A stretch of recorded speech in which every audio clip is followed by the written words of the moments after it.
ওরা খানা খায় কিন্তু মনের ভিতরে আগুন জ্বলে, আমার মালিক আমার আল্লাহকে কখন আমি পাই?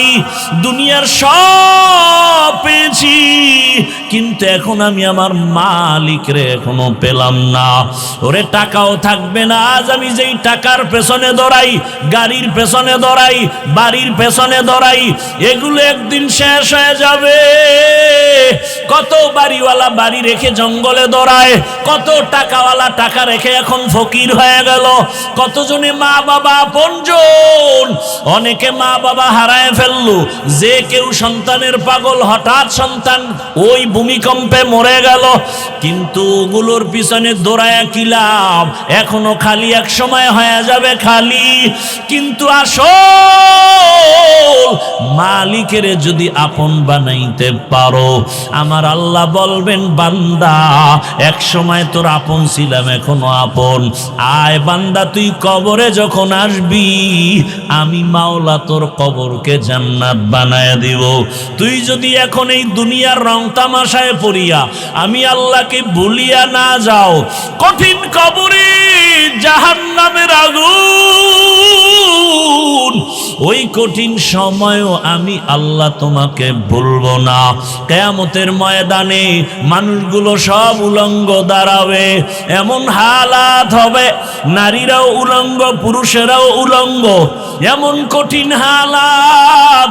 সূর্যটা নিচে এসে এমন তাপ দেওয়া শুরু করবে, মাটির জমিনটা তামা হয়ে যাবে। জাহান্নামের চিৎকারের আওয়াজ, এমন কঠিন আওয়াজ, হাসরের ময়দানটা থরথর করে কেঁপে উঠবে।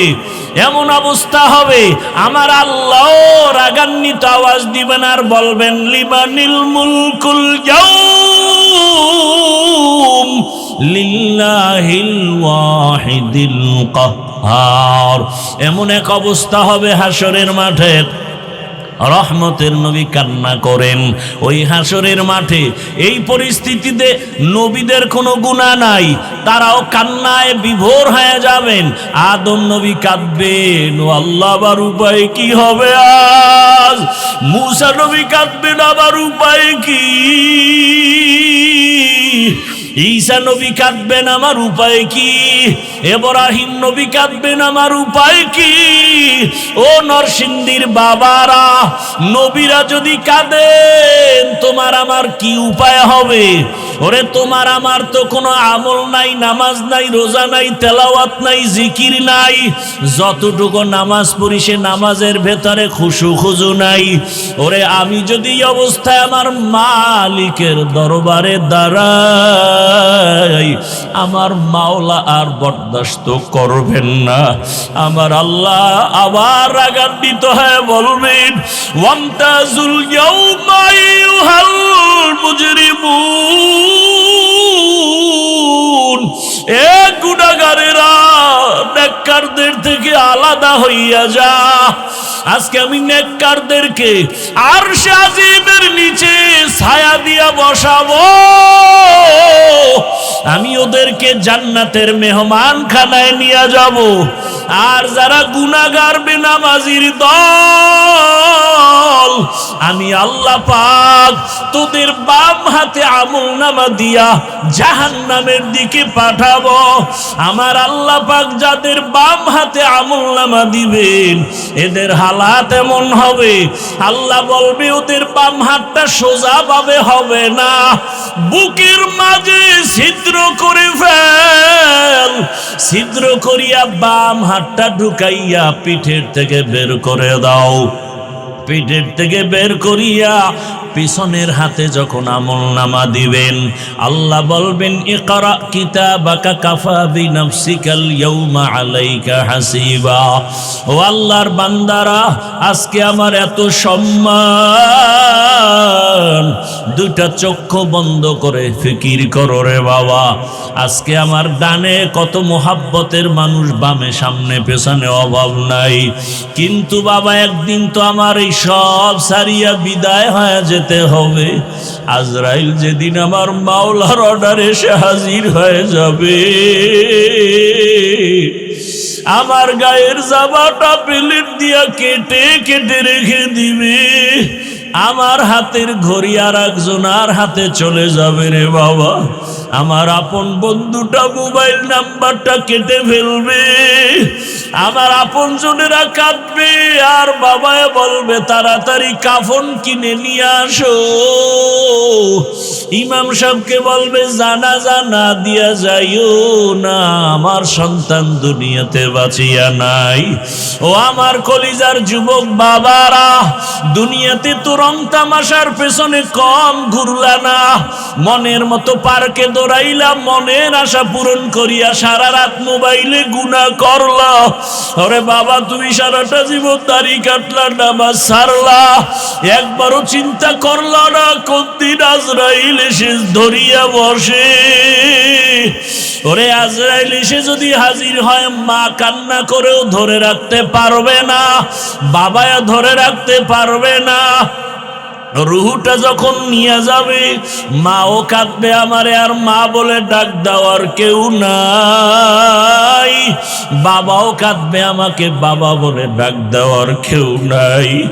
ওরে কেউ কাঁদবে আর বলবে বাড়ির পেছনে তাড়াতাড়ি বাঁশবাগানে কবর খনন কর, কেউ বলবে তাড়াতাড়ি গরম পানি কর, মশারি টানা, জীবনের শেষ গোসল দেওয়া হবে।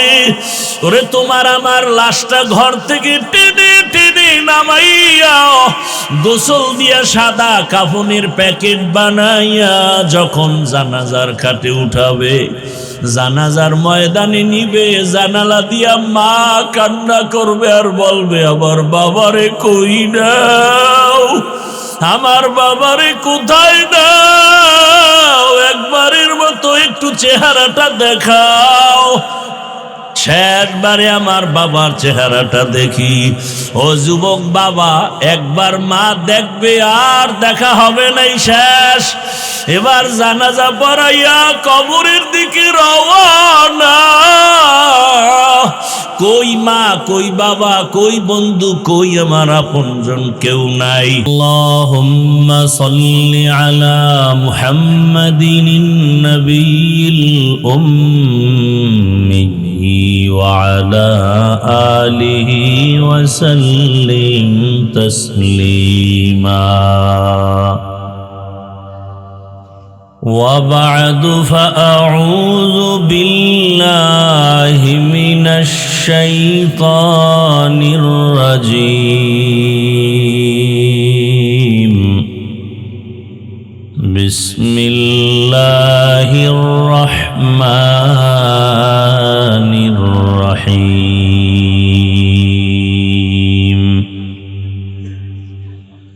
يا أيها الذين آمنوا اتقوا الله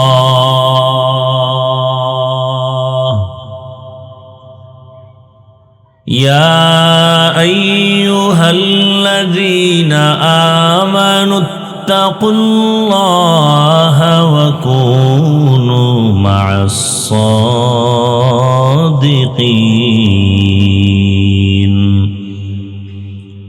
وقال النبي صلى الله عليه وآله وسلم من تشبه بقوم فهو منهم صدق الله مولانا العظيم وصدق رسوله النبي الأمي الكريم ونحن على ذلك من الشاهدين والشاكرين والذاكرين والحمد لله رب العالمين سبحانك لا علم لنا إلا ما علمتنا إنك أنت العليم الحكيم رب اشرح لي صدري ويسر لي أمري واحلل عقدة من لساني واحلل عقدة من بلساني يفقه قولي निगाह मुमिन से तू बदल जाती है तकदीर निगाह मुमिन से तू बदल जाती है तकदीर ये बंद की कुव्वत नहीं कुदरत का इशारा ये बंद की कुव्वत नहीं कुदरत का इशारा ऐ मर्द खिरद तर्क मासी की ज़रूरत ऐ मर्द खिरद तर्क मासी की ज़रूरत अब सोहबत सालेह की सवा कोई नहीं चारा अब सोहबत सालेह की सवा कोई नहीं चारा मरदूद है पीछे हमें खबर नहीं लेकिन मरदूद है पीछे हमें खबर नहीं लेकिन एक वक्त में हालाक जो अमाल है सारा एक वक्त में हालाक जो अमाल है सारा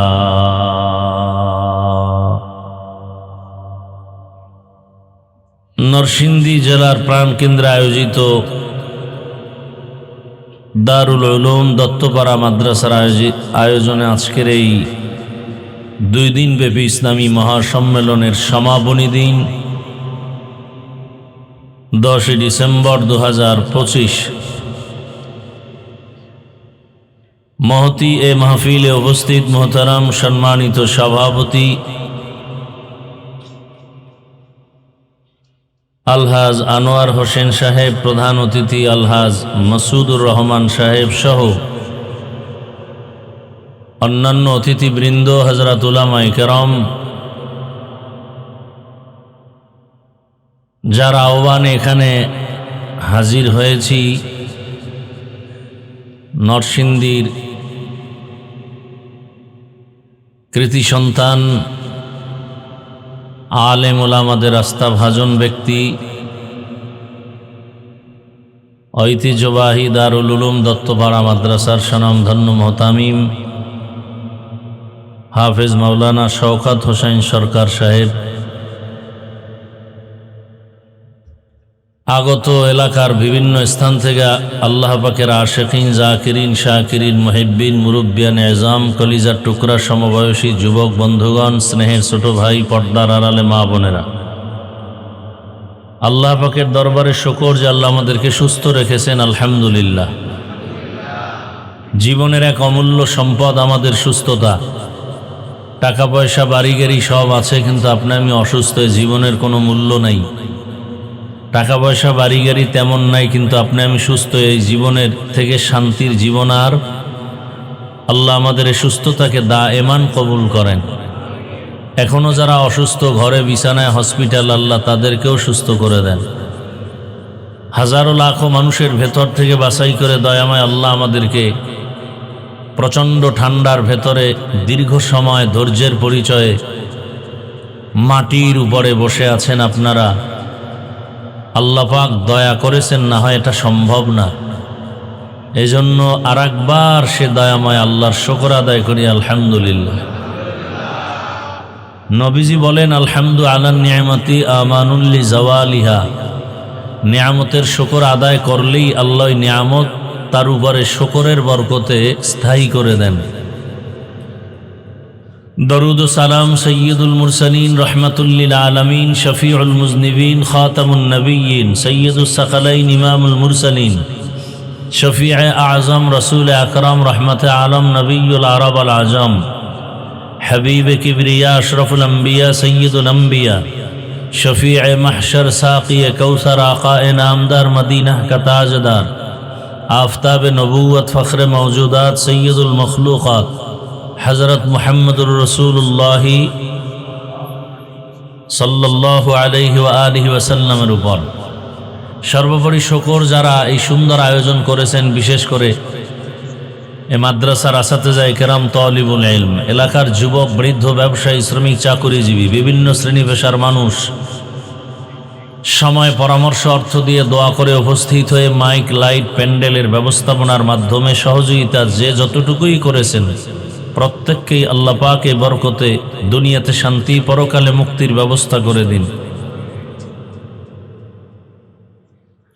গতকাল এবং আজ দেশের শীর্ষস্থানীয় হযরত উলামায়ে কেরাম, পীর, মাশায়েখ কোরআন সুন্নাহ ভিত্তিক দিক নির্দেশনামূলক আলোচনা রেখেছেন, আপনারা শুনছেন।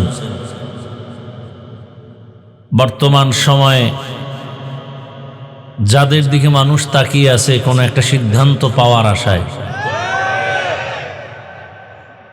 উজানির হজরত, চরমনের হজরত গতকাল বয়ান করেছেন, জাতি এখন চূড়ান্ত এক বিজয়ের অপেক্ষায় প্রহর গুনতেছে। দিশেহারা, কোন দিকে যাবে, কি করবে। সেই সময় আজকের এই নরসিংদী জেলার এই প্রাণকেন্দ্রে এত সুন্দর এক আয়োজন আল্লাহ পাক আমাদের নাজাত ও হেদায়াতের জরিয়া হিসেবে কবুল করেন। আমি দোয়া নেওয়ার আশায় আপনাদের কাছে আসছি।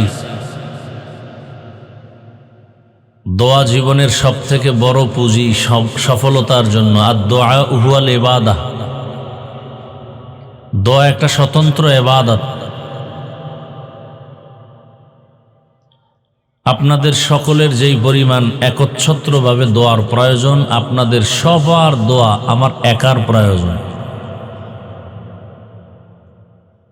বান্দা নিজ প্রচেষ্টায় যতটুকু অগ্রসর হতে না পারে, দোয়ার মাধ্যমে সীমাহীন জায়গা অতিক্রম করতে পারে, অসম্ভবকে সম্ভব করতে পারে দোয়া।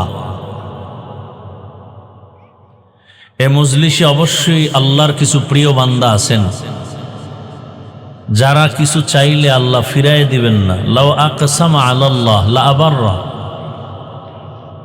আল্লাহর কিছু প্রিয় বান্দা আছেন এমন যে আল্লাহর কাছে যদি খুব কঠিনভাবে চায়, আল্লাহ তাকে দিয়ে দেন। আর আল্লাহর কাছে চাইলে আল্লাহ দিবেন না তো কাকে দিবেন? আল্লাহর কাছে প্রিয় তো মানুষ, আল্লাহর কাছে আর কোনো প্রাণী প্রিয় নাই। আবার এই মানুষের মধ্যে যারা আল্লাহর গোলামি করে, এরাই তো সব থেকে দামি, সব থেকে প্রিয়। এজন্যই তো রহমতের নবী কার কাছে চাইতেন? নবী বলেন, ইজা সাআলতা ফাসআলিল্লাহ ওয়া ইজা ইসতাআনতা ফাসতাইন বিল্লাহ। চাও তো আল্লাহর কাছে চাও, প্রশ্ন করো তো আল্লাহকে করো। দুনিয়াওয়ালার কাছে চাইলে পাওয়া যাবে না, কারণ সব অভাবী, ফকির।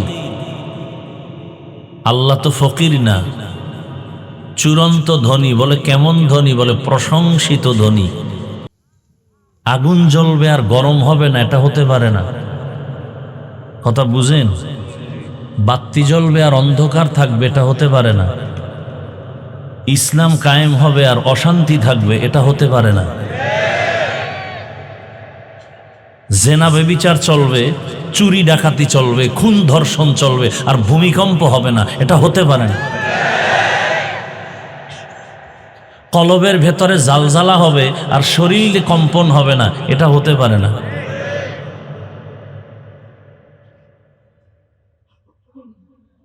আল্লাহ বুঝার তৌফিক দান করেন।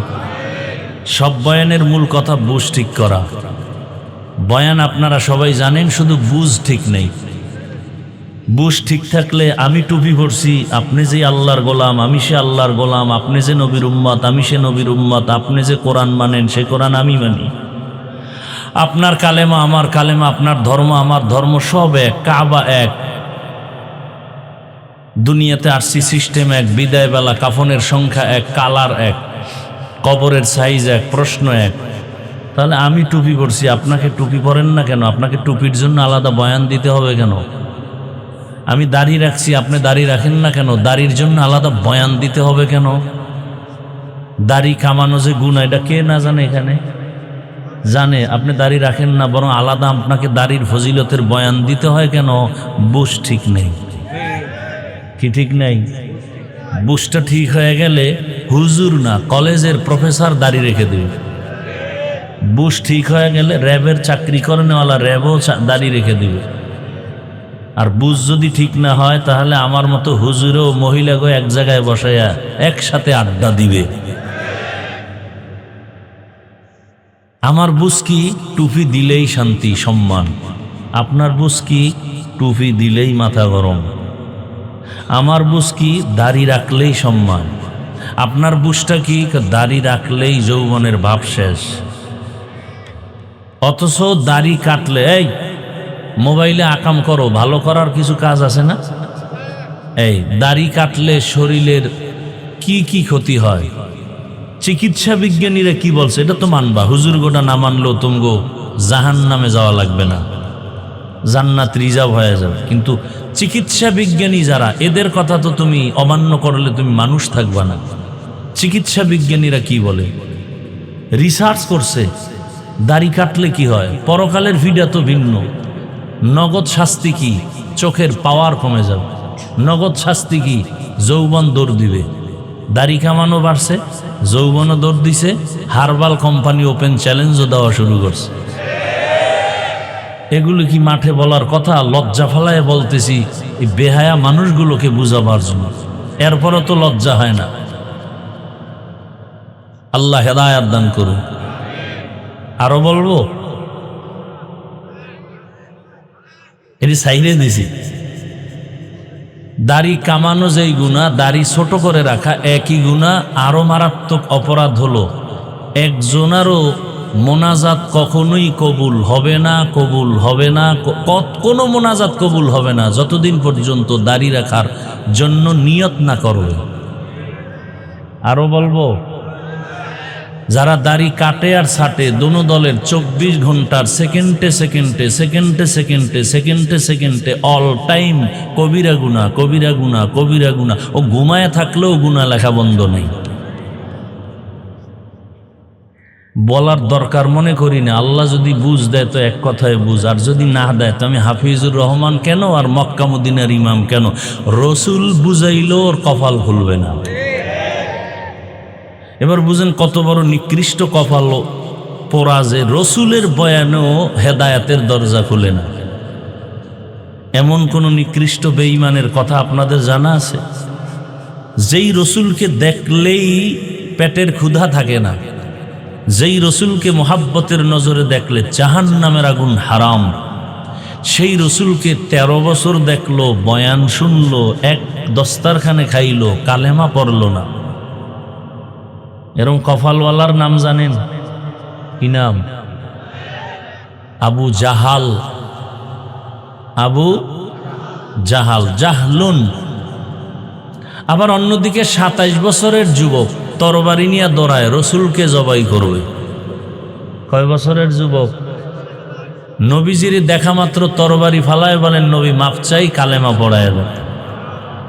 এই কপালওয়ালাকে বলেন, এর নাম কপাল। কপাল যদি পুরিয়া যায় তো আমার বয়ান কেন, রসুলের বয়ানও কপাল খুলবে।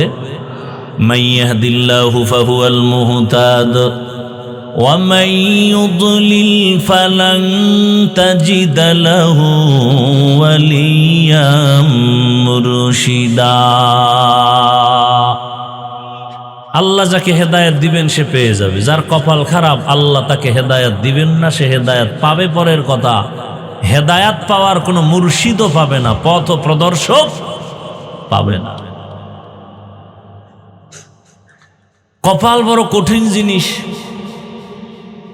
আল্লাহ আমাদেরকে ওমরওয়ালা কপাল দান করেন, নাকি আবু জাহালওয়ালা? ওমরওয়ালা কপাল যাদের, এরা মোনাজাত দিয়া যাবে আর কানবে, আল্লাহ গুনাহ তো কম করি না, মাফ করে দাও। কান্নাকাটি করে যাবে, ফজরে মসজিদে হাজির। আর আবু জাহালওয়ালা কপাল যদি দুই একটা পইরা যায় মাঠে, এরা মোনাজাতের আগে আগে যাবে, গিয়ে একটা বেলুন কিনবে, বেলুন প্লাস্টিকের বেলুন আর একটা প্লাস্টিকের মাছ, এটারে কাঁধে ঝুলায় বাড়ি যাও। বউ কইব কি পাইছো? আছে কইছে মোনাজাতে বেলুন কবুল হয়ে গেছে। এরম আশেক নাই? আল্লাহ হেদায়াত দান করেন।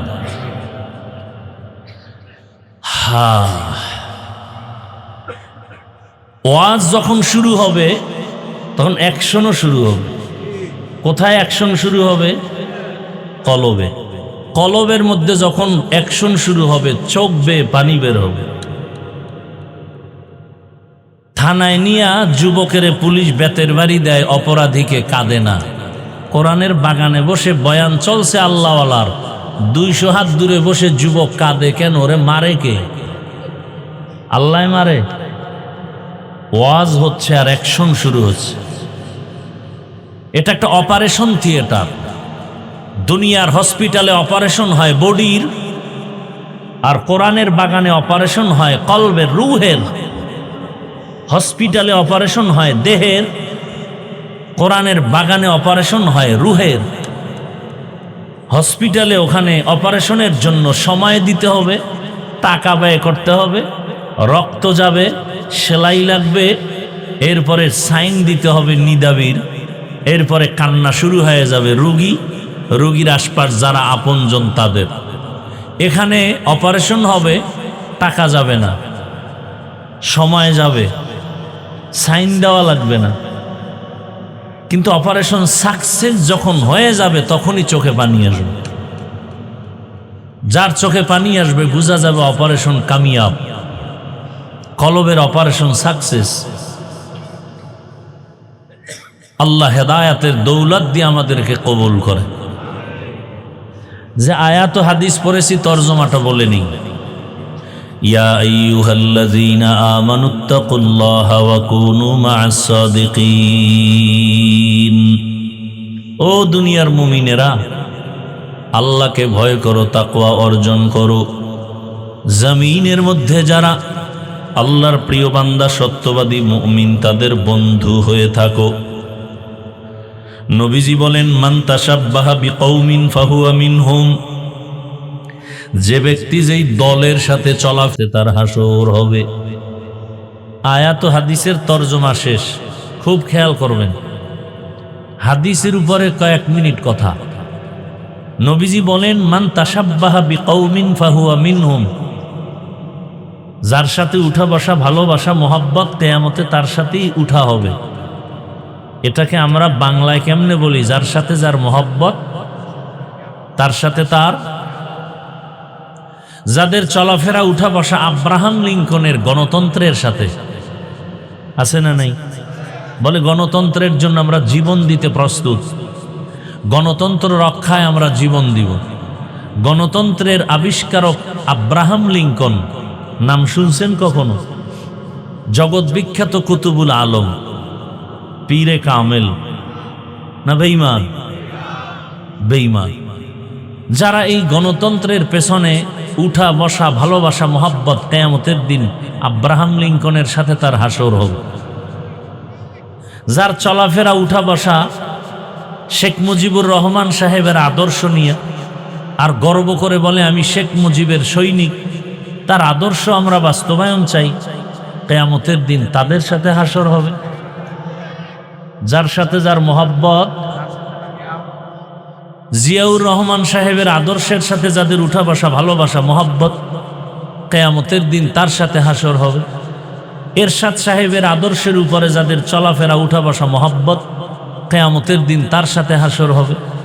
লেনিনের, কালমার্সের, মাওসেতুনের আদর্শের সাথে যাদের সম্পর্ক, উঠা বসা, মোহাব্বত, কিয়ামতের দিন তার সাথে তার হাসর হবে। কি যুবক, ঘুমাও? তোমার চুলগুলো এমন কেন? বলে আমি ক্রিকেটারের মহব্বতে উঠি আর বসি। তো কিয়ামতের দিন তোমার ক্রিকেটারের সাথে হাসর হবে। আর যেই লোকটা টুপি পরে দাঁড়িয়ে রাখছে, ব্যাপার কি? আমি মদিনার আশেক, আমি ইসলাম চাই, আমি মা বাপ থাক না থাক আফসুস না, আমার ইসলাম ঠিক থাকতে হবে। কিয়ামতের দিন ইসলামের ধারক বাহক রসুল, সাহাবা, উলামাদের সাথে হাসর হবে। সন্দেহ? আল্লাহ বুঝার তৌফিক দান কর। একটু রাজনীতি করতেছি না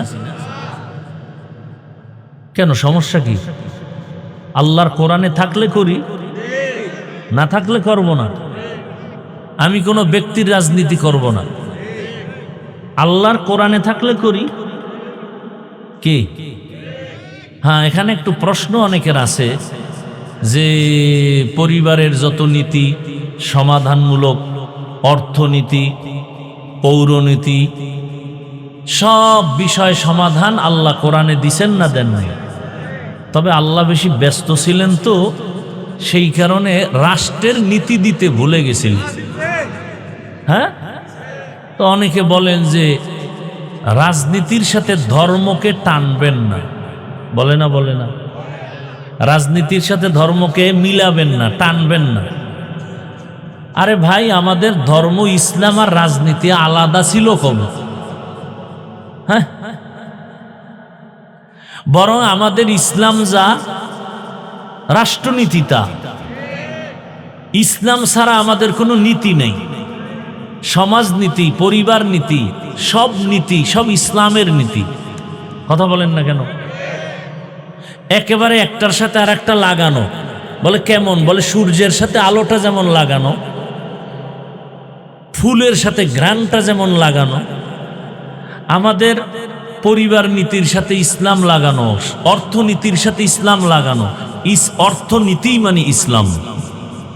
কি বলেন? রাজনীতির সাথে ইসলাম লাগানো। যদি মনে করেন না ফুল থেকে ঘ্রাণ আলাদা হলে ওই ফুল যেমন ফুল থাকে না, ঠিক আমাদের রাষ্ট্রনীতি রাজনীতির থেকে ইসলামকে আলাদা করলে এটা রাজনীতি থাকে না, দুর্নীতি হয়ে যায়। মানুষের জীবনের কল্যাণের একমাত্র নীতি ইসলামের নীতি। কমপ্লিট নাকি দুর্বল? আমি দুর্বল ইসলাম মানি না, দুর্বল কোরআন মানি না। আপনারা মানলে মানতে পারেন। আমি এমন কোরআন মানি, এমন ইসলাম মানি যেটা পারফেক্ট এবং পাওয়ারফুল, যেটা আসা মাত্র পরিবারে শান্তি, ব্যক্তিতে শান্তি, সমাজে শান্তি, ব্যবসায় শান্তি, অর্থনীতিতে শান্তি। এক কথায় শান্তির একমাত্র ঠিকানার নাম ইসলাম। মানেন আর না মানেন, তবে লিখে রাখেন, যতদিন পর্যন্ত জমিনে ইসলাম কায়েম হবে না ততদিন পর্যন্ত জমিনে চাপাবাজের আওয়াজ হবে, শান্তি কপালে আসবে না। সম্ভব না,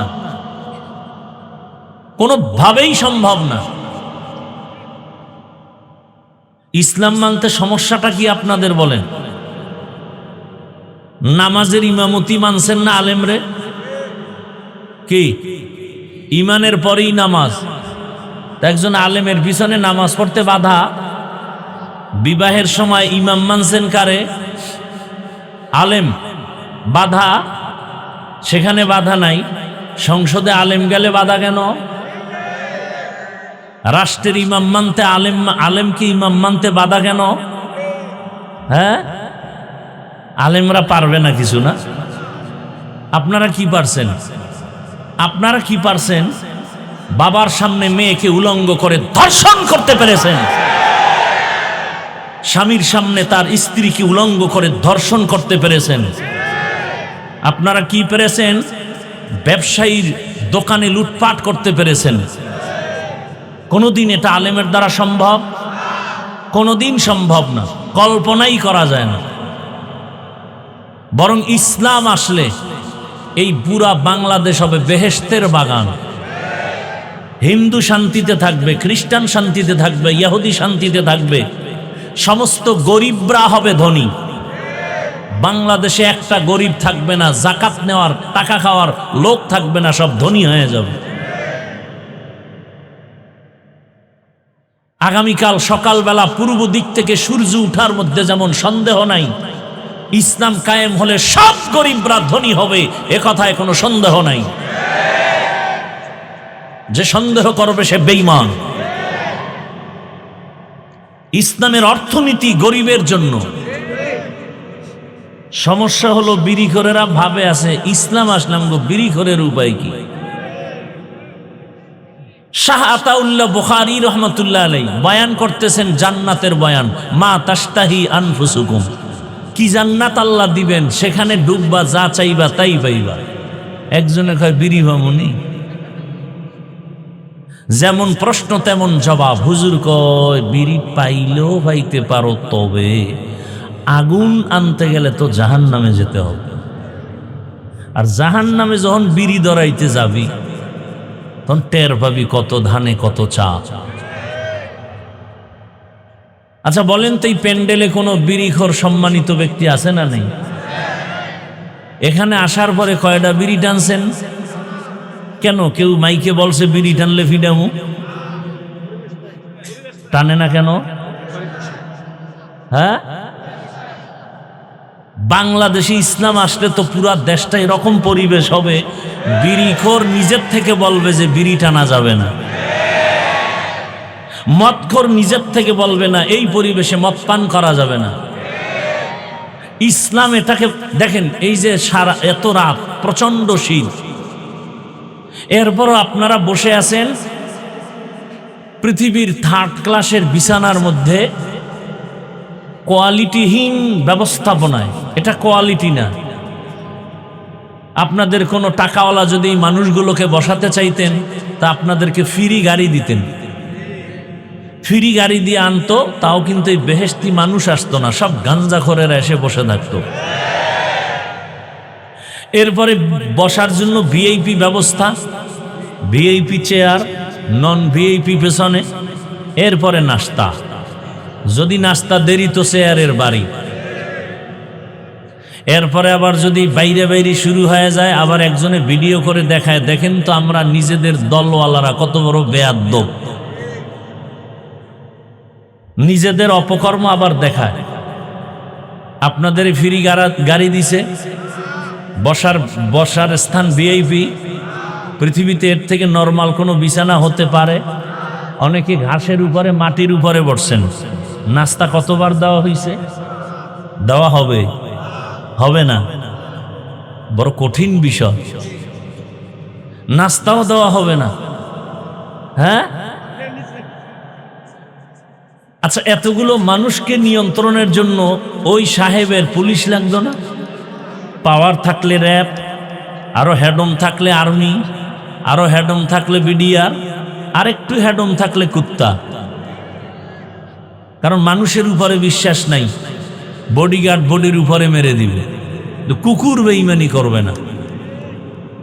নিরাপত্তার জন্য কুকুর বেঈমানি করে নাই আজও পর্যন্ত শুনি নেই। সারা রাত মালিকের জুতার বাড়ি খাইয়া কুকুর মালিকের বাড়ি পাহারা দেয়, কোনোদিন মালিকের ক্ষতি করে না। আর মানুষেরটা খাইয়া বডিগার্ড বডির উপরে ছুরি মারে।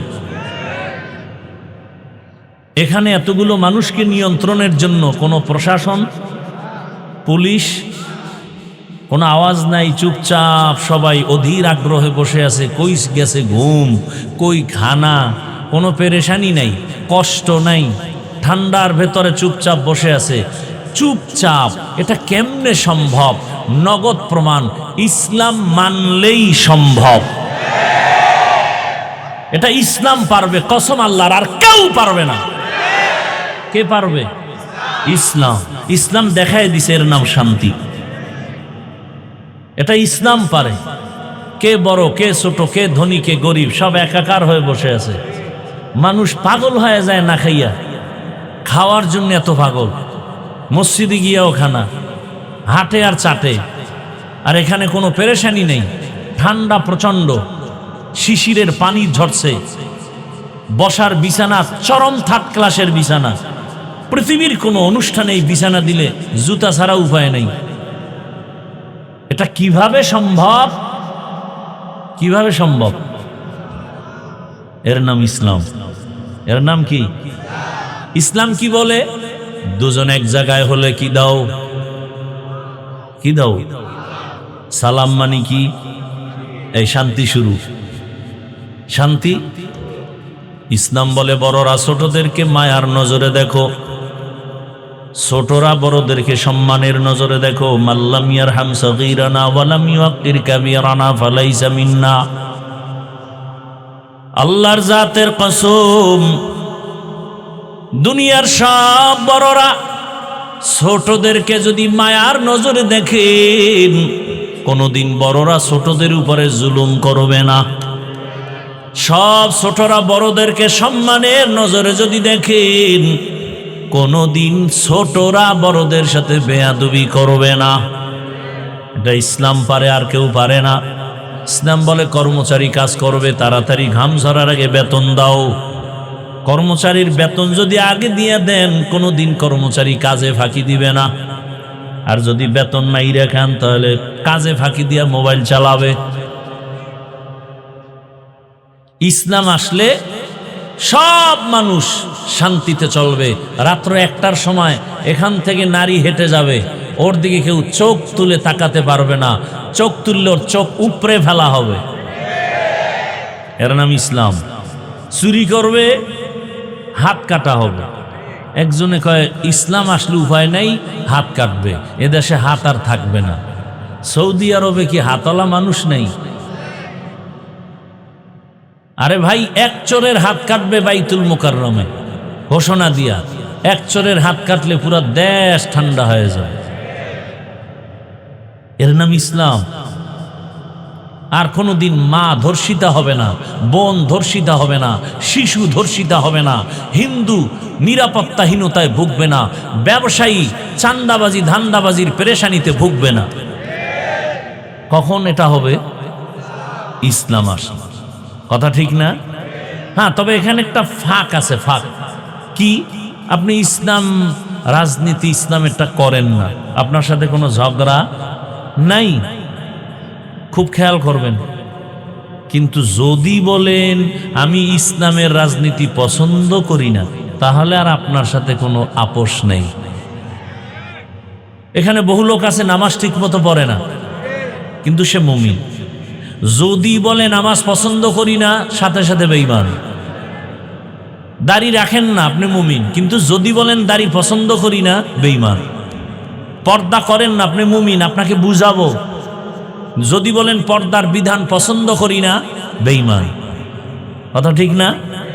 ইসলামী রাজনীতি আপনি যদি না করেন, কোনো ঝগড়া নাই। যদি বলেন পছন্দ করি না, আপনার সাথে কোনো আপোষ নাই। সুলাইমান পয়গম্বর গোটা দুনিয়া পরিচালনা করেন নাই, ঘটনা কোরআনে নাই। ইউসুফ নবী মিশরের অর্থমন্ত্রী হয়ে পরিচালনা করেন নাই, ঘটনা কোরআনে নাই। তো কেন বলেন নাই? বলেন কেন? এটা ওয়াজের প্যান্ডেল না রাজনীতির প্যান্ডেল? তো এখানে দাঁড়ায় যদি রাজনীতির ভোট চাইতে পারে, আমরা কোরআন দিয়া রাষ্ট্রনীতির বয়ান করলে বাধা কেন? শিয়ালের হাতে মুরগি আমানত। শিয়ালের হাতে মুরগি আমানত। আগামী শুক্রবার যদি কোনো খতিব সাহেব নরসিংদী এলাকায় আমার এই কথাগুলো রিপিট করে, আর যদি মনে করে যে হাফিজ সাহেবের মতো একটু পিক আপ নেই, কি হবে বলেন তো? কমিটি বলবে 1 মাসের জন্য অব্যাহতি দিলাম, ছুটি। বলে কারণ? বলে শিয়ালের হাতে মুরগি। শিয়ালের হাতে মুরগি দিলে 2 দিন পরে আমানত পাবেন? 1 দিন পরে? শিয়ালের হাতে মুরগি দিলে যা হয়, ধর্মের চাবি, মাদ্রাসার চাবি, মসজিদের চাবি সুদখোর, ঘুষখোর আর খুনি ধর্ষকের হাতে দিলে তো তাই হবে। আল্লাহ হেদায়েত দান করুন। আমি কিন্তু কোনো দলের পক্ষে বিপক্ষে বলি না, কারণ আমি কোনো দলের দায়িত্বে নাই। আমি যা বয়ান করতেছি, টোটাল বয়ান আমার একটা মাঝখানে জিনিস আমি রাখতেছি, আমার কলিজার মূল ইসলাম। আমার জীবনের মূল কি? আমি ইসলামকে ঠিক রেখে কথা বলতেছি। ভুল বুঝবেন না, উল্টাপাল্টা মন্তব্য করবেন না। আমার জীবনের মূল ইসলাম। আমার ইসলাম ঠিক, সব ঠিক। কি বলেন? আচ্ছা, বাবার সাথে তর্ক হয় কিনা সন্তানের? হয়। তার মানে হলো বাবারে কেউ অপমান করলে আমি সেই রাগে কিছু বলবো না। যুবক, একটা ওয়াদা করাতে চাই, খুব খেয়াল করো। তুমি বাবার সাথে তর্ক করেছো, হঠাৎ করে তোমার সামনে তোমার বাবাকে যদি অপমানজনক কথা বলে, তুমি চুপ করে দোয়া ইনুস পড়বা না প্রতিবাদ করবা? কলারটা ধরে বলবা, এই বেয়াদব! বাবার সাথে তর্ক করি ঠিক, কিন্তু বাবার অপমান করবি, মেনে নিব না। কথা ঠিক?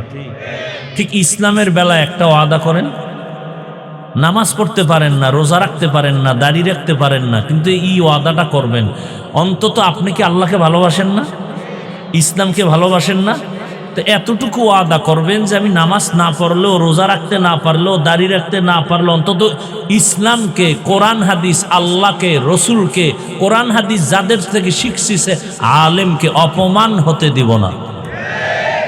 কেউ যদি আপনাদের সামনে কোনো আলেমের অপমান করতে চায়, ইসলামের উপরে আক্রমণাত্মক কথা বলে, জাগাত কলারটা ধরে বলবেন, ওই রাধুনির বাচ্চা। কিসের বাচ্চা? শুনতে শুনে গালি, আসলে কোনো গালি না। তোমার মাও রাধুনি, আমার মাও রাধুনি, কথা বলে না। সবার মা রাধুনি না? রাধুনির বাচ্চা, এটা গালি? শুনতে মনে হয় গালি। কলারটা ধরে বলবা, ওই রাধুনির বাচ্চা। আমি দাড়ি রাখতে পারি না, নামাজ পড়তে পারি না, কিন্তু আমি আল্লাহকে ভালোবাসি। আমার আল্লাহ, আমার ইসলাম, আমার কোরআন, আমার রসুল, আমার ওলামা, এদের ব্যাপারে কথা বললে চামড়াটা তুলে ফেলবো। ভয় পাইতেছেন? এখনো ভয় পান? তা জুলাই স্বাধীন করলেন কি আজীব না? একটু ভয় আছে? যদি ভয় নাই না, একটু তো ভয় লাগে যদি আবার পাথর মারে, যদি আমার সন্তানকে গুম করে, যদি এমনটাই হয়, তা আমি মনে করি জুলাই স্বাধীন কমপ্লিটলি সাকসেস নয়। যেই সফলতা নিয়ে আশা করে স্বাধীন হয়েছে, সে সফলতা আসেনি। আসছে যদি এসেই থাকে, স্বামীর সামনে স্ত্রীকে ধর্ষণ করা হলো কেন ভোলায়? বাবার সামনে মেয়েকে ধর্ষণ করা হলো কেন বগুড়ায়? বোঝা গেল স্বাধীন কামিয়াব হয়নি। নতুন করে প্রস্তুতি নাও, আর একটা স্বাধীন করতে হবে, চূড়ান্ত সফলতার স্বাধীন। যেই স্বাধীন হলে মা নিরাপদে থাকবে, বোন নিরাপদে থাকবে, স্কুল নিরাপদ, কলেজ নিরাপদ, হিন্দু নিরাপদ, খ্রিস্টান নিরাপদ, ব্যবসায়ী নিরাপদ, চাকরিজীবী নিরাপদ, আলেম নিরাপদ, ছাত্র নিরাপদ। ওই স্বাধীনতার জন্য প্রস্তুতি নাও, আর ওই স্বাধীন হবে চূড়ান্ত সফলতার স্বাধীন, আর ওই স্বাধীন হবে একমাত্র ইসলামের স্বাধীন। কিসের স্বাধীন? আমার কথাগুলো কি উল্টা পাল্টা? ধরায় দাও, এখন কানে ধরে উঠবস করব। কোন দলের পক্ষে বিপক্ষে বলেছি? আমার মূল কথার মূল কি? ইসলাম। আমি ইসলামের পক্ষে বলতেছি, আমার রসুলের পক্ষে বলতেছি, আমার আল্লাহর পক্ষে বলতেছি, আমার কোরআনের পক্ষে বলতেছি। আচ্ছা, 20 বছর মাদ্রাসায় পড়ছি। কয় বছর? আরো বেশি পড়া যায়। পড়ছি কত? 20 বছর। এখন তো আরো শর্টেও পড়া যায়। 20 বছর কেমনে বিছনায় প্রস্রাব করি, সেই থেকে বাড়ি মা বাপ সাইরা মাদ্রাসায় আসছে, কষ্ট করে করে লেখাপড়া করছে। কি কষ্ট, এটা বিবরণ দিতে গেলে চোখে পানি চলে আসে। এখন তো একটা জামা পরছি, কালকে আর এটা পরবো না। এক গেঞ্জি আজকে পরছি, কালকে গেঞ্জি আর গায়ে আসবে না। টুপি প্রতিদিন একটা, রুমাল প্রতিদিন একটা, লঙ্গি প্রতিদিন একটা।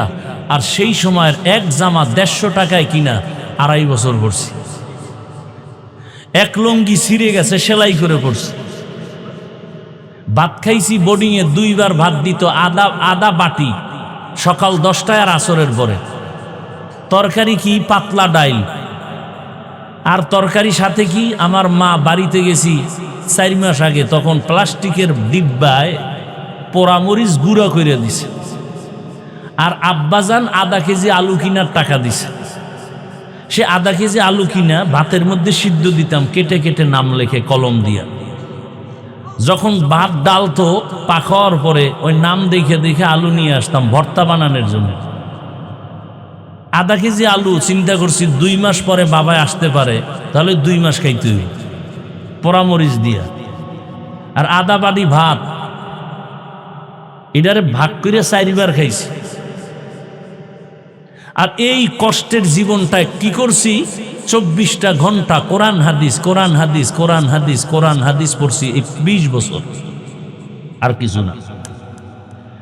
কতটা অক্ষর, কতটা নক্তা আছে, জের আছে, জবর আছে, কোরআনের লফজ কয়টা, কতটা বাক্য আছে, কতটা সূরা আছে, নামাজের আয়াত কয়টা, রোজার আয়াত কয়টা, জিকিরের আয়াত কয়টা, পর্দার আয়াত কয়টা, জাকাতের আয়াত কয়টা, রাষ্ট্রনীতির আয়াত কয়টা, পরিবার নীতির আয়াত কয়টা, অর্থনীতির আয়াত কয়টা, আয়াতের ব্যাখ্যা কি, তাফসির কি, ফতোয়া কি, মাসআলা কি, পড়তে পড়তে পড়তে পড়তে পড়তে পড়তে জীবন শেষের দিকে ময়দানে ওই কথাই বলতেছি, এত গবেষণা করে কোরআনের আয়াত সংখ্যা সব কিছু পড়ে এই ময়দানে নামছি। এখন কোন সুক্ষর বেয়াদব যদি বলে বয়ানটা এমন করেন, কি পরিমাণ জুতা দিয়ে ওকে বাড়ি দেওয়া দরকার।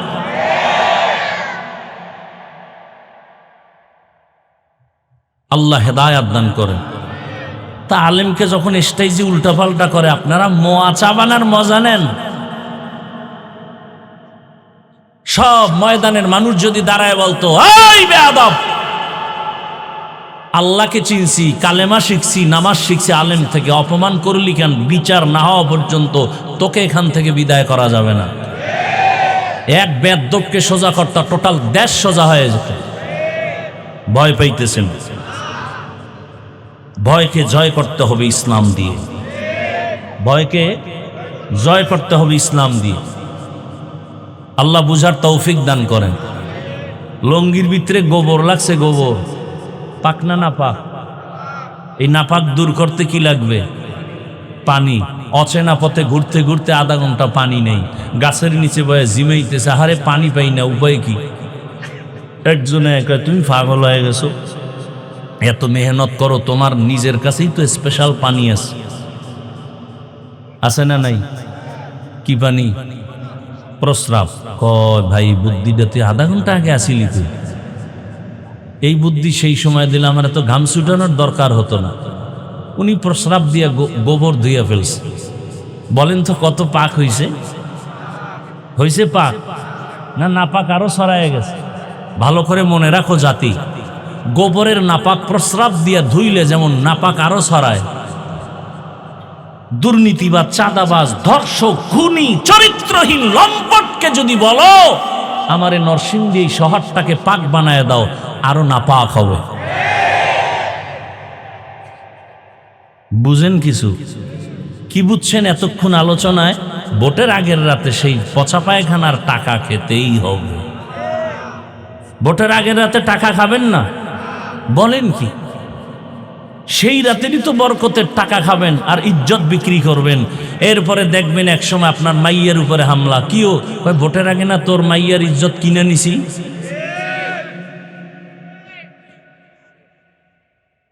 রাগ করতেছেন? এই 5 কেজি মুরগির দাম কত রে নরসিংদী? 500। একটা খাসির দাম কত?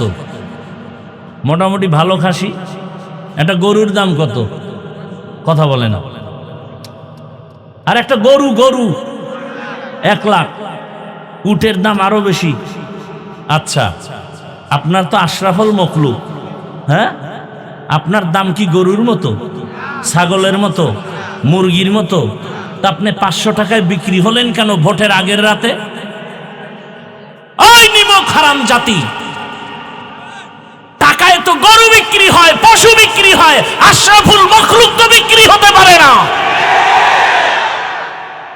এরপরও যারা বেলাজা, বেহায়া, না আমার বিক্রি হতেই হবে, অন্তত আশরাফুল মখলুক হিসাবে গরু আর ছাগলের দামে বিক্রি হয় না। যদি হতেই চাও তাহলে বলো, আমারে কিনতে হলে 1 কোটি লাগবে। বিক্রি হতে হলে আমি আশরাফুল মখলুক হিসাবেই বিক্রি হই। কয় কোটি লাগবে?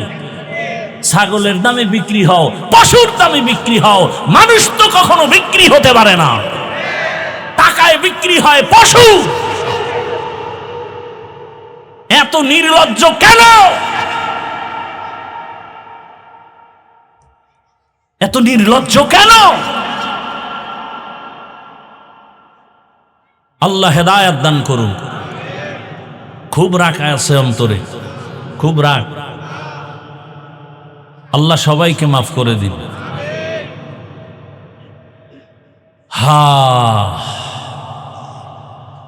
এই বয়ানগুলো ওই দিন কাজে লাগবে যেই দিন পরিবেশ ভালোর মধ্যে ঢুকবেন।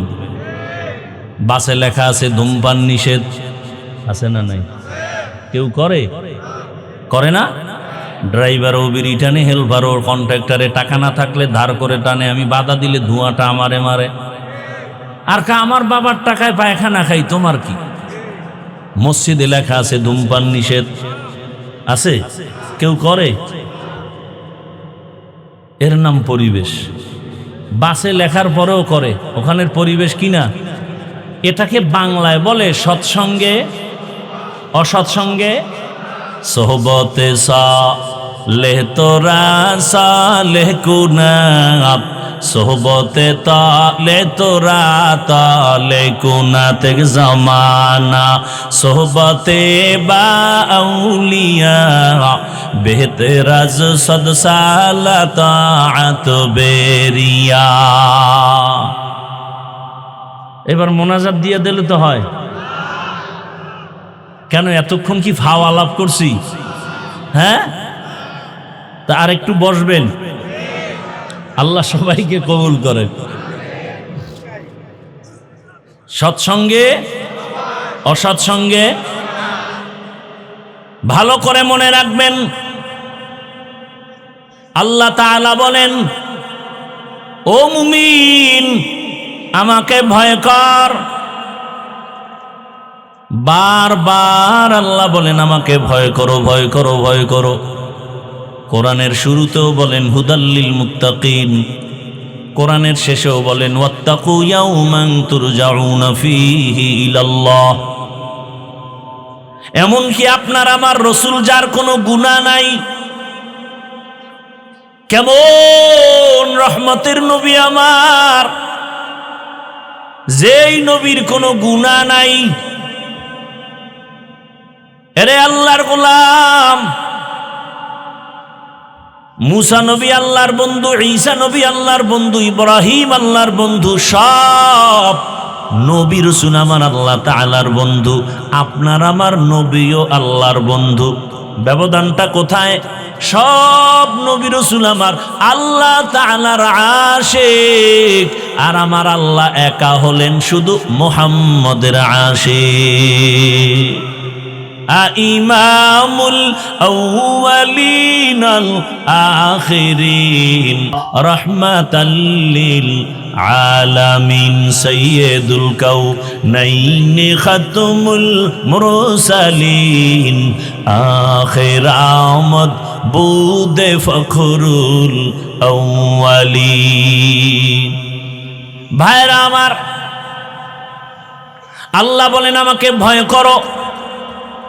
যে নবীর কোনো গুনাহ নাই সেই নবীকেও আমার আল্লাহ বলেন নবী আপনি আমাকে ভয় করেন। ইয়া আইয়ুহান নাবিয়্যুত্তাকিল্লাহ ওয়ালা তুতিইল কাফিরিনা ওয়াল মুনাফিকিন।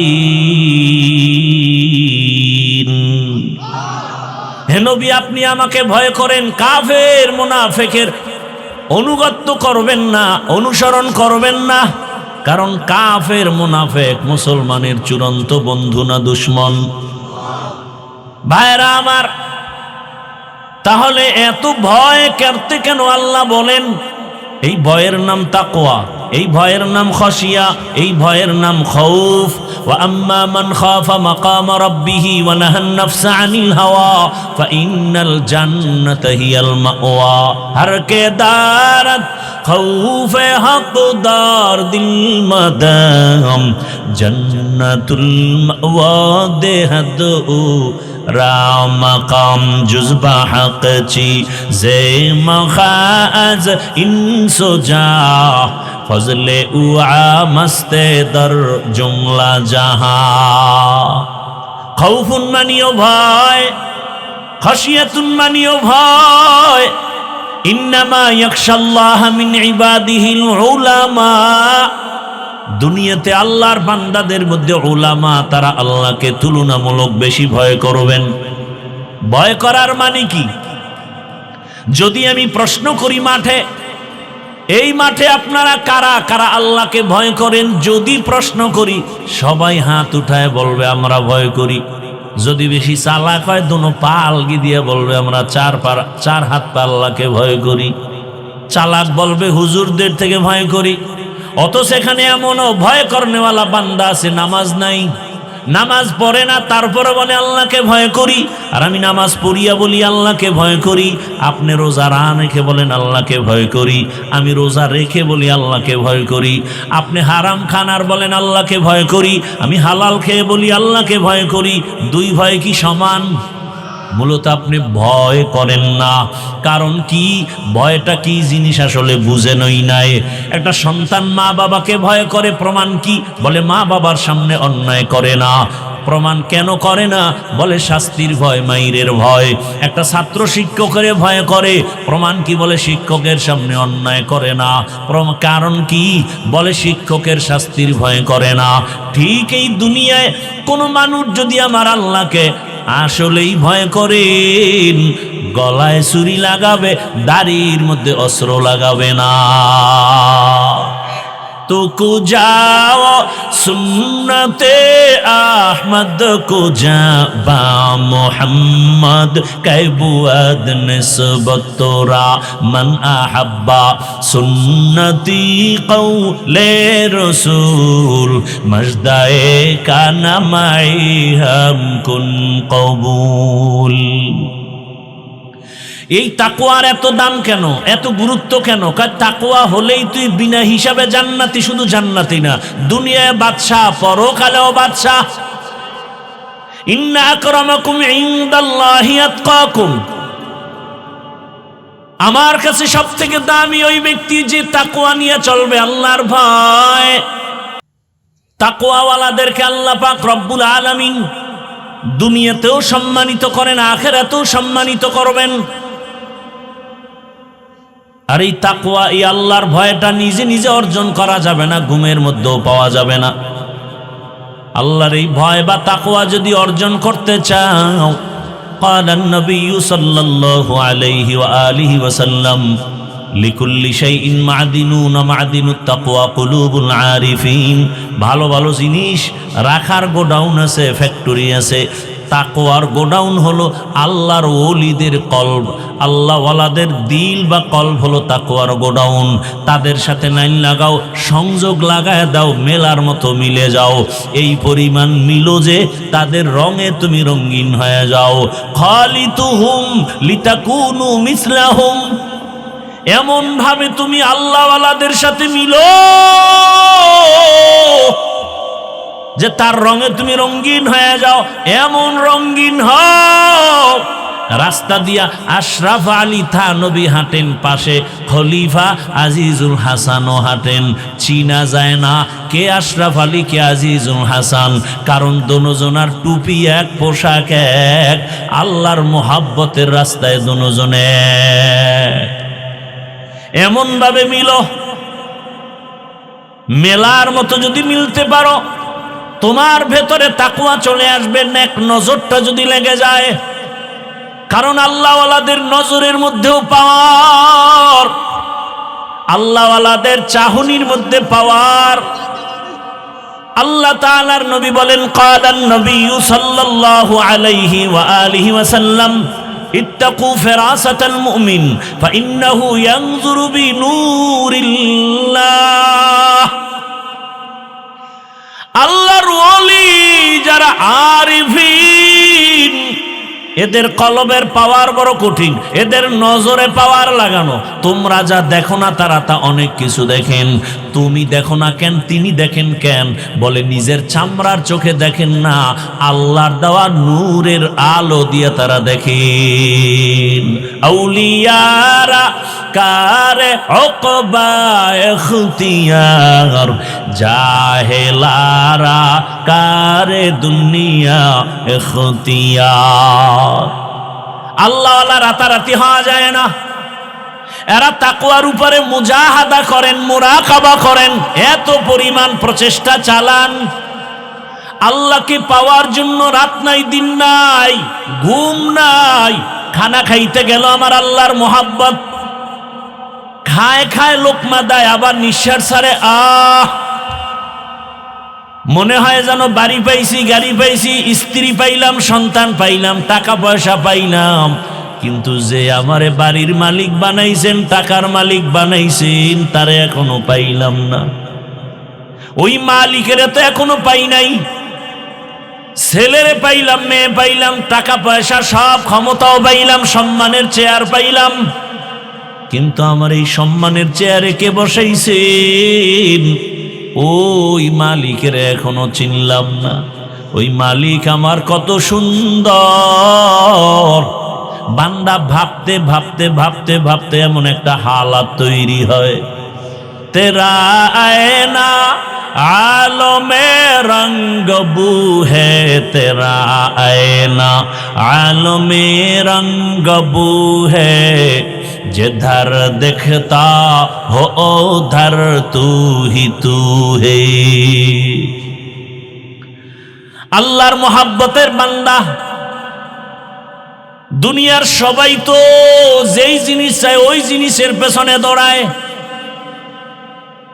মূলত দুনিয়ার সবাই পাগলের মতো দৌড়ায়। কেউ টাকার পেছনে পাগল হয়ে দৌড়ায়। কেন বলে টাকার পাগল? কেউ ক্ষমতার পেছনে দৌড়ায়, এত দৌড়ায় খানার মধ্যেও মন নাই। ক্ষমতা কারণে ক্ষমতার পাগল। আর দুনিয়াতে একদল মানুষ এই ক্ষমতার পেছনে দৌড়ায় না, টাকার পেছনে দৌড়ায় না, নারীর পেছনে গাড়ির পেছনে দৌড়ায় না। এই বান্দা মনে মনে জানি কারে খুঁজে আর দৌড়ায়। ও কেউরে খুঁজে না, ও খুঁজে আমার মালিক। আমার মালিকের তো এখনো পাইলাম না। এত সুন্দর চেহারা যিনি আমারে বানাইছেন, আবার আপনার বানানো চেহারাটা এত সুন্দর, বানানেওয়ালা তিনি না জানি আরো কত সুন্দর। আরে আমার একটা কণ্ঠ দান করেছেন এত সুন্দর, যিনি কণ্ঠ দান করেছেন তিনি না জানি আরো কত সুন্দর। বান্দা এগুলো ভাবে আর মনে মনে তালাশ করে। ওই আসল সুন্দর মালিকের যদি পাইতাম। আসমান এত সুন্দর, বানানেওয়ালা মালিক জানি আরো কত সুন্দর। জমিনটা এত সুন্দর, বানানেওয়ালা মালিক জানি আরো কত সুন্দর। ওরে আল্লাহর আশেক যারা, মালিকের পাগল যারা, ওরা খানা খায় ঠিক কিন্তু মনটা মালিকের দিকেই ব্যাকুল হয়ে থাকে। ওরা ঘুমায় ঠিক কিন্তু ঘুমের মাঝেও মালিকের ব্যাকুল পারা হয়ে থাকে। ওরা খানা খায় কিন্তু মনের ভিতরে আগুন জ্বলে আমার মালিক, আমার আল্লাহকে কখন আমি পাই? দুনিয়ার সব পেয়েছি কিন্তু এখন আমি আমার মালিকরে এখনো পেলাম না। ওরে টাকাও থাকবে না। আজ আমি যেই টাকার পেছনে দৌড়াই, গাড়ির পেছনে দৌড়াই, বাড়ির পেছনে দৌড়াই, এগুলো একদিন শেষ হয়ে যাবে। কত বাড়িওয়ালা বাড়ি রেখে জঙ্গলে দৌড়ায়, কত টাকাওয়ালা টাকা রেখে এখন ফকির হয়ে গেল। কতজনে মা বাবা আপনজন, অনেকে মা বাবা হারায় ফেললো। যে কেউ সন্তানের পাগল, হঠাৎ সন্তান ওই ভূমিকম্পে মরে গেল। কিন্তু ওগুলোর পিছনে দৌড়ায় কি লাভ? এখনো খালি, এক সময় হয়ে যাবে খালি। কিন্তু আসল মালিকের যদি আপন বানাইতে পারো, আমার আল্লাহ বলবেন বান্দা এক সময় তোর আপন ছিলাম, এখনো আপন। আয় বান্দা, তুই কবরে যখন আসবি, আমি মাওলা তোর কবরকে জান্নাত বানায় দিব। তুই যদি এখন এই দুনিয়ার রং তামাশায় পড়িয়া আমি আল্লাহকে ভুলিয়া না যাও, কঠিন কবরে জাহান্নামের আগুন, ওই কঠিন সময়ও আমি আল্লাহ তোমাকে ভুলবো না। কিয়ামতের ময়দানে মানুষগুলো সব উলঙ্গ দাঁড়াবে, এমন হালাত হবে, নারীরাও উলঙ্গ, পুরুষেরাও উলঙ্গ, এমন কঠিন হালাত। সূর্যটা নিচে এসে এমন তাপ দেওয়া শুরু করবে, মাটির জমিনটা তামা হয়ে যাবে। জাহান্নামের চিৎকারের আওয়াজ, এমন কঠিন আওয়াজ, হাসরের ময়দানটা থরথর করে কেঁপে উঠবে। এমন অবস্থা হবে, আমার আল্লাহ রাগান্বিত আওয়াজ দিবেন আর বলবেন লিমানিল মুলকুল ইয়াউম লিল্লাহিল ওয়াহিদিল কাহ্হার। এমন এক অবস্থা হবে হাসরের মাঠে, রহমতের নবী কান্না করেন ওই হাসরের মাঠে। এই পরিস্থিতিতে নবীদের কোনো গুনাহ নাই, তারাও কান্নায় বিভোর হয়ে যাবেন। আদম নবী কাঁদবেন, ও আল্লাহ আবার উপায় কি হবে আজ। মূসা নবী কাঁদবেন, আবার উপায় কি। ঈসা নবী কাঁদবেন, আমার উপায় কি। ইব্রাহিম নবী কাঁদবেন, আমার উপায় কি। ও নরসিংদীর বাবারা, নবীরা যদি কাঁদেন তোমার আমার কি উপায় হবে। ওরে তোমার আমার তো কোনো আমল নাই, নামাজ নাই, রোজা নাই, তেলাওয়াত নাই, জিকির নাই।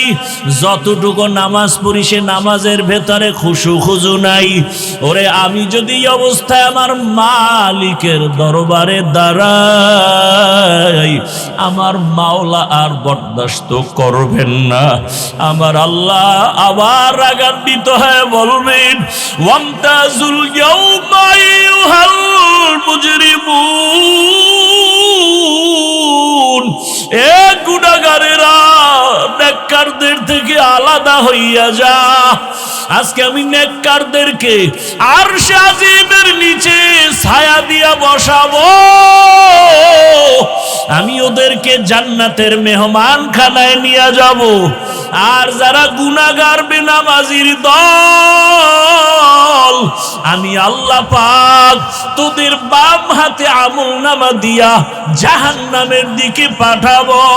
আমার আল্লাহ পাক যাদের বাম হাতে আমলনামা দিবেন এদের হালাত এমন হবে, আল্লাহ বলবে ওদের বাম হাতটা সোজা ভাবে হবে না, বুকের মাঝে ছিদ্র করে ফেল। ছিদ্র করিয়া বাম হাতটা ঢুকাইয়া পিঠের থেকে বের করে দাও। পিঠের থেকে বের করিয়া পিছনের হাতে যখন আমলনামা দিবেন, আল্লাহ বলবেন, ইকরা কিতাবাকা কাফা বিনাফসিকাল ইয়াউমা আলাইকা হাসিবা। ও আল্লাহর বান্দারা, আজকে আমার এত সম্মান, দুইটা চক্ষু বন্ধ করে ফিকির করো রে বাবা। আজকে আমার ডানে কত মোহাব্বতের মানুষ, বামে সামনে পেছনে অভাব নাই। কিন্তু বাবা একদিন তো আমার এই সব সারিয়া বিদায় হয়ে যেতে হবে। আজরাইল যেদিন আমার মাওলার অর্ডারে এসে হাজির হয়ে যাবে, আমার গায়ের জামাটা প্লেট দিয়া কেটে কেটে রেখে দিবে। আমার হাতের ঘড়ি আর একজনের হাতে চলে যাবে রে বাবা। আমার আপন বন্ধুটা মোবাইল নাম্বারটা কেটে ফেলবে। আমার আপন জনেরা কাঁদবে, আর বাবায় বলবে তাড়াতাড়ি কাফন কিনে নিয়ে আসো। ইমাম সাহেবকে বলবে জানাজা না দিয়া যাইও না, আমার সন্তান দুনিয়াতে বাঁচিয়া নাই। ও আমার কলিজার যুবক বাবারা, দুনিয়াতে তো রং তামাশার পেছনে কম ঘুরলা না, মনের মতো পার্কে দৌড়াইলা, মনের আশা পূরণ করিয়া সারা রাত মোবাইলে গুনাহ করলা। ওরে বাবা, তুমি সারাটা জীবন দাড়ি কাটলা, নামাজ ছাড়লা, একবারও চিন্তা করলা না কোন দিন আজরাইল এসে ধরিয়া বসে। ওরে আজরাইল এসে যদি হাজির হয়, মা কান্না করেও ধরে রাখতে পারবে না, বাবায়া ধরে রাখতে পারবে না। রুহুটা যখন নিয়ে যাবে, মাও কাঁদবে আমারে, আর মা বলে ডাক দেওয়ার কেউ নাই। বাবাও কাঁদবে আমাকে, বাবা বলে ডাক দেওয়ার কেউ নাই। ওরে কেউ কাঁদবে আর বলবে বাড়ির পেছনে তাড়াতাড়ি বাঁশবাগানে কবর খনন কর। কেউ বলবে তাড়াতাড়ি গরম পানি কর, মশারি টানা, জীবনের শেষ গোসল দেওয়া হবে। ওরে তোমার আমার লাশটা ঘর থেকে টেনে টেনে নামাইয়া গোসল দিয়া সাদা কাফনের প্যাকেট বানাইয়া যখন জানাজার খাটে উঠাবে, জানাজার ময়দানে নিবে, জানালা দিয়া মা কান্না করবে আর বলবে আমার বাবারে কই নাও, আমার বাবারে কোথায় নাও, একবারের মতো একটু চেহারাটা দেখাও। শেষবারে আমার বাবার চেহারাটা দেখি। ও যুবক বাবা, একবার মা দেখবে আর দেখা হবে নাই, শেষ। এবার জানাজা পড়াইয়া কবরের দিকে রওনা। কই মা, কই বাবা, কই বন্ধু, কই আমার আপনজন, কেউ নাই। ওই কবরে রাখিয়া পাড়াইয়া পাড়াইয়া মাটি দিয়া যখন সবাই বিদায় হবে, দুইজন ফেরেশতা প্রশ্ন করার জন্য কবরে চলে আসবে। আমার বান্দা যখন নামাজ না নিয়া গুনাহগার হইয়া কবরের বিছানায় যাবে, তখন বান্দা একটা জবাবও দিতে পারবে না। নবী বলেন, তখন ওই গুনাহগার বেনামাজিরা ওরা শুধু আফসোস করবে আর বলবে, হা হা লা আদরি, আফসোস আমি কিছুই জানি না, কিছুই জানি না। আমার মাওলা তখন রাগ হইয়া কুদরতের আওয়াজ দিয়া বলবে, কবরের ফেরেশতা, এই নাফরমানের দুনিয়াতে আমি কত আদর করেছি। আমার দেওয়া সূর্যের আলো, চাঁদের আলো, পানি বাতাস সব নিয়ামত দিলাম। আমার দেওয়া সব নিয়ামত খাইয়া নামাজ পড়ে নাই, রোজা রাখে নাই, তেলাওয়াত করে নাই, পর্দা করে নাই, আলেম ওলামার কথাও মানে নাই, বিরোধিতা করত। এখন আর ছাড় দেওয়া যাবে না, সুযোগ দেওয়া যাবে না। আল্লাহ বলবে, ফেরেশতা, কবরের সাথে জাহান্নামের সাথে রাস্তা করে দাও। জাহান্নামের আগুন কবরটা ভরিয়া যাবে। কবরের ভেতরে সব আমার আল্লাহ কুদরতের আওয়াজ দিয়া রাগ হয়ে বলবেন, কবরের মাটি এই নাফরমানকে দুই দিক থেকে জোরে জোরে চাপ দাও। এত জোরে চাপ দিবে পাজরের হাড়গুলো চুরমার হয়ে যাবে। ওরে কবরের চিন্তায় রসুলের সাহাবী ওসমান রাদিয়াল্লাহু আনহু কান্না করলেন আজীবন। আবু বকরের কান্না, ওমরের কান্না, অথচ তাদের কত সুন্দর ইখলাস, তাকওয়া, আমল। আপনার আমার তাকওয়া নাই, ইখলাস নাই, আমল নাই, কান্না নাই। আল্লাহর আদালতে এই অবস্থায় গেলে কি উপায়? ও আমার যুবক বাবারা, বৃদ্ধ বাবাজিরা, পর্দার আড়ালের মা বোনেরা, এখনো সময় আছে। আমার মালিকের ডাক দাও, মন থেকে আমার মালিকের ডাকো আর বলো, হে মালিক, জীবনে তো কম দাড়ি কাটলাম না, নামাজ কম সারলাম না, বেপরদায় আড্ডা কম দিলাম না, সারা রাত মোবাইলে গুনাহ কম করলাম না। আজকে থেকে তওবা করলাম। আমার মতো কত জেনারেল লাইনের মানুষ চাকরি করে, ব্যবসা করে, নামাজ পড়ে, আমার কপাল কেন পুড়িয়া গেল? আজকে থেকে আর গুনাহ করব না।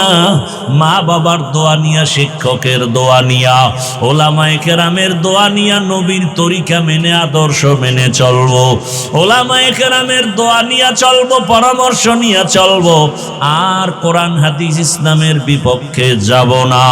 ও আল্লাহর বান্দারা, তওবা করার মতো যদি করতে পারো, আল্লাহ পাক দয়ার দরজা খুলিয়া দিবেন।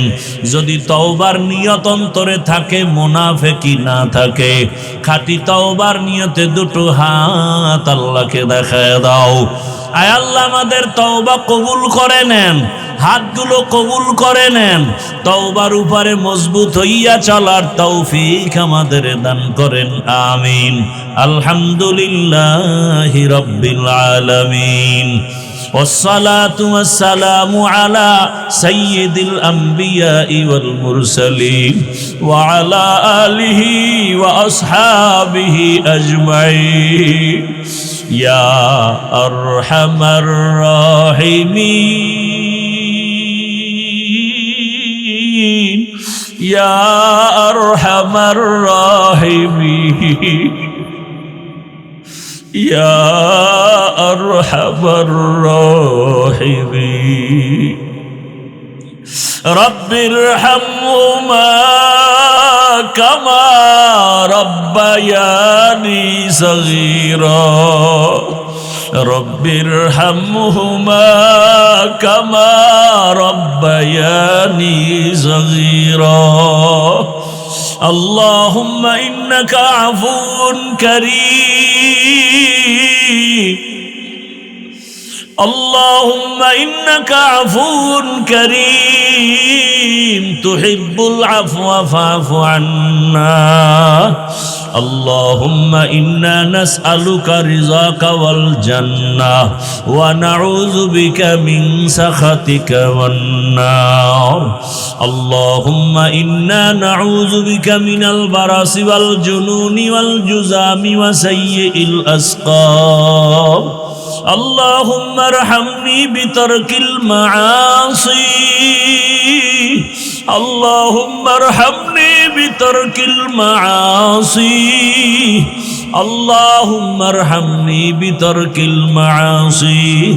اللهم إنا نسألك علما نافعا ورزقا واسعا وشفاء من كل داء. ও দয়ার মালিক, কুদরতের নজর দিয়া তাকায় দেখেন, এই গভীর রাত বাড়িওয়ালাদের সব দরজাগুলো বন্ধ। মায়ের রুমের দরজা, ভাইয়ের রুমের দরজা সবগুলো বন্ধ হয়ে গেছে।